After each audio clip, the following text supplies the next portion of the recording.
primeiro fôlego. O nosso ministério é formado mais ou menos de 140 pessoas, incluindo crianças, jovens e adultos. E desde 2 aninhos nós temos algumas pessoas aqui que têm filhos, famílias que servem a Deus aqui no ministério. Nós temos famílias de 4 filhos, 2, 3, e desde pequeno os pais entendem que os filhos têm que louvar a Deus, independente da forma que seja.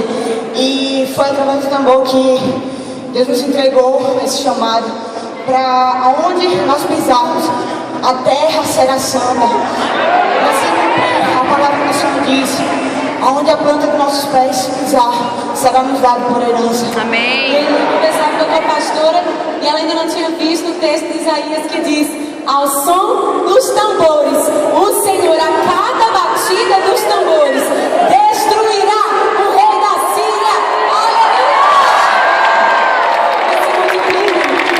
Jovens e velhos tocando tambores. Muito obrigada. Vamos aplaudir os meus amigos.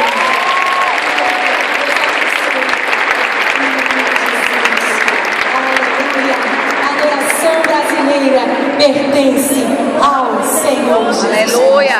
Amém. Vamos aplaudir todos os irmãos nordestinos. A família maravilhosa que pertence ao Senhor Jesus está sendo redimida a cada dia para a glória do nosso Deus.